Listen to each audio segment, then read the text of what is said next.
Want to hear a number? 4. Just 4%. That's the number that decides whether you spend the last 20-30 years of your life waiting on a Social Security check or living free. And here's the strange part. No school ever taught you this. You learned algebra. You memorized dates from history class. But this one number, the one that actually decides your retirement, your freedom, your kids' future, nobody ever sat you down and explained it. Today we're going to break that number open. And along with it, a system that quietly depends on you never understanding it. Here's why this matters right now. Your paycheck today looks bigger on paper than what your parents made. But they had something you don't. Pension. Guaranteed. Fixed. Funded by the company, not by you. In 1980, nearly 40% of private sector workers had a defined benefit pension. Today, that number is under 10%. What replaced it? An acronym. The 401k. A plan where your employer guarantees you nothing. Just a platform where you invest your own money at your own risk. If the market crashes the year before you retire, that loss is entirely yours to absorb. This shift happened quietly. No press conference. No warning. But it single-handedly canceled retirement security for an entire generation. And Social Security? It's not the guarantee you've been told it is either. By 2033, if nothing changes, the trust fund will be depleted enough that benefits could automatically drop by roughly 20%. That's not a conspiracy theory. That's the Social Security Administration's own projection. So the real question isn't, how do I plan for retirement? It's, does the system actually want you to retire at all? Let's break down how this actually works. Financial freedom, the point where your investments generate enough income that working becomes optional, comes down to 3 things. 1. Your savings rate. Asterisk. Not how much you earn, how much of it you actually keep and invest. A doctor making $300,000 who spends all of it is, functionally, poorer than a teacher making $60,000 who invests 25% of it. 2. Compound growth. Asterisk. The S&P 500 has averaged roughly 10% annual returns over the last century, before inflation. That number sounds boring. But whether or not Einstein really called compound interest the 8th wonder of the world, the math backs him up. At a 7% real return, $10,000 roughly doubles every 10 years. Over 30 years, that same $10,000 becomes about $76,000, without adding a single additional dollar. 3. Time. Asterisk. This is the most important factor, and the most ignored one. Investing $200 a month starting at age 25 builds more wealth than investing $400 a month starting at age 35, for the same retirement age. Because time is the fuel for compounding. The more of it you have, the less money you actually need. Now remember that 4%.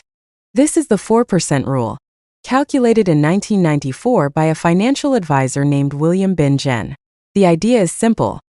If you withdraw only 4% of your retirement portfolio each year, statistically, your money should last 30 years, regardless of what the market does. Which means if you need $40,000 a year to live on, you need exactly $1,000,000 invested. Just $1 million, casually described as just. And that word is the joke buried inside this entire system. Now here's where it gets uncomfortable. How much does the average American actually have saved? According to the Federal Reserve's 2022 survey of consumer finances, the median retirement account balance for people aged 55 to 64 is just $185,000. Compare that to the $1 million target. See the gap? And that's not just a statistic. That's millions of people hitting their 60s and realizing they're decades behind. So ask yourself, is that gap an accident? Or is it by design? Here's the uncomfortable truth. The modern economy is quite literally built so that you struggle to save. Student loan debt sits at $1.7 trillion nationwide. The average new car payment is over $700 a month. Credit card interest rates sit above 20%, some of the highest levels on record. Home prices have detached so far from median income that homeownership has shifted from a default life milestone to an aspiration. Advertising, credit systems, subscription models, buy now, pay later apps, they all push in one direction. Spend now, worry later. And that's not accidental. Consumer spending makes up roughly 68% of U.S. GDP. If everyone suddenly started saving aggressively, the economy itself would struggle. Which means there's a dark irony here: your financial freedom is, in a small way, a threat to the system you live inside.